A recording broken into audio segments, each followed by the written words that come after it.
ভাই কেউ আমার চুল কেটে দিছে না, তুই আমার চুলটা কেটে দে না। ও আমি পাগল নাকি? সামনে ঈদ বলি আমি 3,000 টাকা খরচ করে চুল স্ট্রেট করে আসলো, আর তোর চুল আমি এমনি এমনি কেটে দেবো নাকি? ফিতে কেন করবি? নেলে ভাই তোকে এক প্যাকেট বিড়ি দেবো। তুই যেমন চাষা তোর মুখে বিড়ি মানাবে।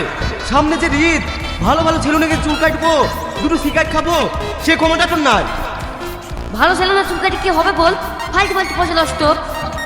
টাইটেটে তোর কপালে একটা মেয়ে জোটে না, রিলেটিভ স্টাইলিশ করে চুল কাটলে না তোর পিছনে হাজার হাজার মেয়ে ঘুরবে।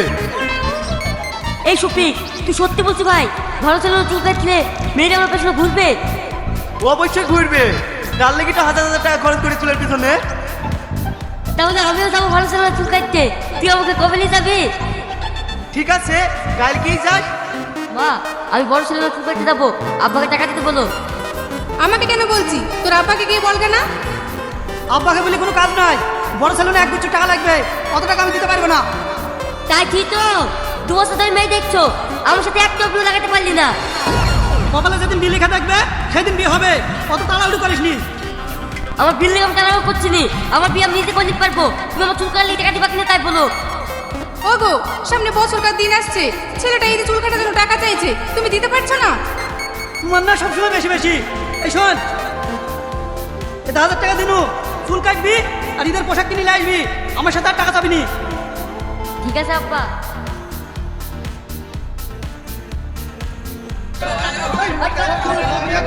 এই তোমরা হইতে পারবে না, কেউ যদি লাইন ভেঙে আগে যাওয়ার চেষ্টা করো তার কিন্তু 1000 টাকা ফাইন লাগবে। কিরে ভাই, সেলুনে নিয়ে আসার কথা, সেলুন বাদে হসপিটালে নিয়ে আসলি কেনে? আরে হসপিটাল হবে কেনে, এইটাই তো সেলুন। এই সেলুন তো, তাহলে মানুষগুলো রুগীদের মতন ঘোরা করে খাচ্ছে কেন রে? ইয়ে রে, 3-4 দিন খাওয়া নাই দাওয়া নাই, চুল কাটার লেগে লাইনে বসে আছে, একা দুটো অসুস্থ হবে। চুল কাটার লেগে 3-4 দিন লাইনে বসে থাকতে হবে? ও রিটে মেয়ে পড়া বা, আর 2 দিন কষ্ট করবে না। চ ভিতরে চ, লিস্টে নাম লিখে দিই কি। হাট ফালতু সেলুন একটা, এই সেলুনে জীবন আসবো না। কি হলো ভাই, সেলুনে আসবো না বুঝছো কেনে? আর বলো না ভাই, সামনে বছরকার দিন আসছে, এই যে আমার মুখে বরণের দাগ, কালচে কালচে ভাব, এইগুলা তোলার জন্য শুনো, কিন্তু ওরা হবে না তাই বলছে। আরে ভাই, সেলুনে কোনোদিন এইসব মুখের বরণের দাগ তুলতে পারে? তোমার মতন অবস্থা আমারও হয়ে গেল। একটা ভালো প্রোডাক্ট আছে, সেটা মাখলে সব দাগ ভালো হয়ে যাবে। তুমি আমার সাথে চলো, তোমাকে আমি দেখাচ্ছি। কি তাই নাকি ভাই? তাহলে আমাকে এক্ষুনি নিয়ে চলো। এ বিশু, তুই একটু বস, আমি এক্ষুনি আসছি। ঠিক আছে তাড়াতাড়ি আসি।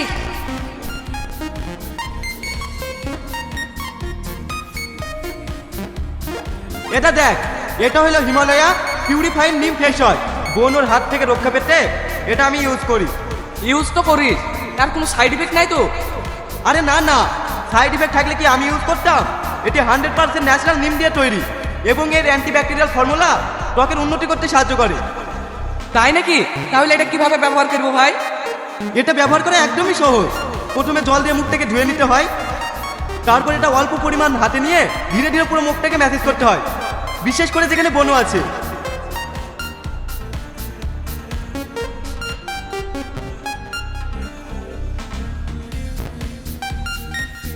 তারপরে পুরো ফেসটাকে জল দিয়ে ধুয়ে ফেলতে হবে। এভাবে দিনে 2 বার ব্যবহার করতে হয়। এছাড়া এটি সাবান এবং প্যারাবিন ফ্রি, এবং এটার স্কিন ফ্রেন্ডলি পেইজ কত ময়েশ্চারের কাজ শুরু করে দেয়। কেমিক্যালি প্রমাণিত, এটি 99.9% বনু তৈরি করা ব্যাকটেরিয়া রিমুভ করে ও বনু না হতে সাহায্য করে। সেই জন্য এটা আমি কখনো ইউজ করতে ভুলি না। বাহ দারুণ তো, তাহলে এটা অর্ডার করবো কিভাবে? আরে ভাই, এটা তুই অনলাইনে পেয়ে যাবি, যেমন অ্যামাজন, ফ্লিপকার্ট, নাইকা, হিমালয়া অফিসিয়াল ওয়েবসাইটে পেয়ে যাবি। এছাড়াও লিঙ্ক ডিসক্রিপশন ও কমেন্টে পিন করা আছে। তাহলে বন্ধুরা দেরি কিসে, পিম্পলস থেকে রেহাই পেতে আজই ব্যবহার করুন। বাবারে কালা ঘর রে। এই চাচা, এটা কালো ঘোরাবি কেনে? ওটাই এসে চলছে, তুই চুপ করছো। কে আবার কে রে? মুখে কলকেট মেখে শুয়ে আছে, আর চোখ মুখে শুষা কেনে? কে তো হবে না তো। এই চুরা ধর সুশা, দাঁতটা চোখে দিয়ে আছে, ওই খেলি না হয়ে গেল নাকি? এসব চাষাবাসী মানুষ কে সেলুনে ঢোকায় কে? কিছু বোঝে না সোজে না। আমি সবে বুঝি, অত যদি বুঝতাক না তাহলে মেয়ে ওই ছেলেটা চুপ করতাক না। তোর লেগে তো বলছি তুমি চাষা, বড় বড় সেলুনে না এখন মেয়েরাই চুল কাটে। আরে ও কিছু বোঝে না গো। এই চ লিস্টের নাম লিখে দিই কি। নাম বলো। বিশু কবিরাজ। বাপের নাম আর গ্রামের নাম বলো। কাট বেটা তুই, তাহলে এত কিছু লেখা কেনে? আরে বড় তোমার চুল কাটলে এসব অ্যাড্রেস লাগিয়ে লেখেন। ওর বাপের নাম হলো সম্রাট কবিরাজ আর গ্রাম হলো আজলামপুর। কি করবে? ক্যারাটিং?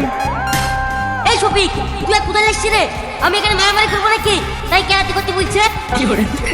আরে আমি ক্যারাটিং বলিনি, চুলের ক্যারাটিং বলেছি। তুমি স্পা করবা না স্ট্রেট করবা? এই শফিক, বাটো আমার স্টেটই আছে, বাড়ি কিছু করতে হবে না। আমার চুল করে আনলি কথা বল। ভাই ও অত শত কিছু বোঝে না। ও চুল কাটবে, চুল কাটতে করে লাগবে বলি দাও। ঠিক আছে, আগে 1000 টাকা জমা করতে বলো, চুল কাটাবো, আলাদা বিল হবে। এই শফিক, আমাদের পুরো নিয়ন্ত্রণ আপনি তো 20 টাকা চুল কেটে দেয়, এবার 1000 টাকা দিয়েছিস রে। নিরঞ্জনের কাছে চুল কাটলে ভালোবাসা কেটে যায়, আর এইখানে চুল কাটলে ভালোবাসা পারে। আমি দেখছি কত ভালোবাসে পারে।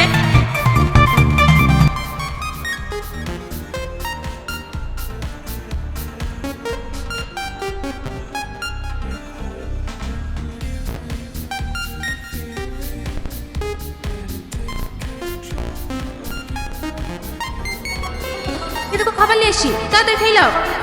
ঠিক আছে, তাড়াতাড়ি খাবার রেডি করো।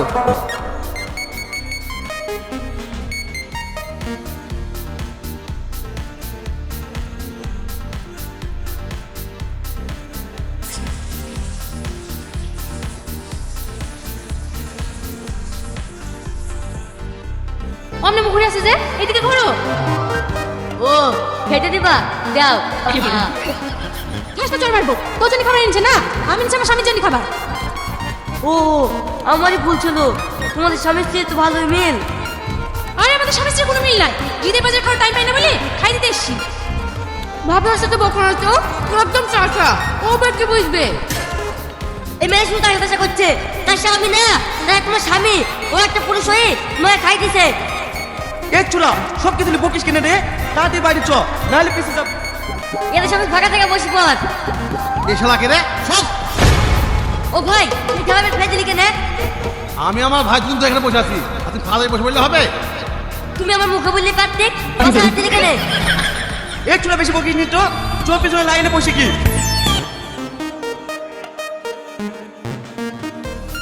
কি রে বাবু, মুখ তো সব শুকিয়ে গেছে, কাল কি এসে তোর এখনো চুল কাটা হয়নি? মা, কাল কি ভোর 4:10 আমার চুল কাটা হবে। কালকে ভোরে চুল কেটে দেবে?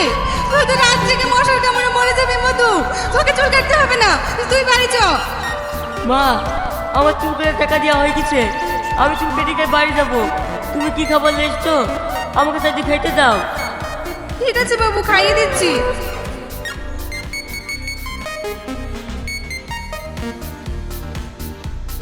তুমি ওজনটা খেয়ে নাও। চাচি দুঃখ করেন না, বিশু নতুন তো, তাই ওর একটু কষ্ট হয়েছে, আমার কোনো ব্যাপারই না। বিশু, আমি তোকে মাটি চাল লেগে একদিন অমন করিনি, আর তুই সামান্য একটু ভালো করে চুল কাটার লেগে আজ তুই দুদিন ধরে না খেয়ে না দেই রোদে বসে আছি। আজকে দিন দেয় তো, কাল কি বাড়ি কি ভালো করে গা ধোবো। না না, রাত জায়গা শরীর, গানা দিলে শরীর খারাপ করবে। তুই তাড়াতাড়ি গা ধুয়ে আয়গা, আমি লাইনে দাঁড়াছি। ঠিক আছে আব্বা।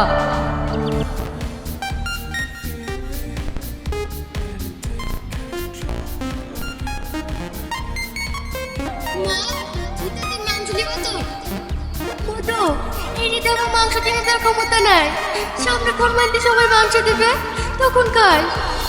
না আমি শুনবো না, মাংস না দিতে পারা, আমাকে নতুন জামা নিয়ে দিবা, সবাই কেন নতুন জামা হচ্ছে।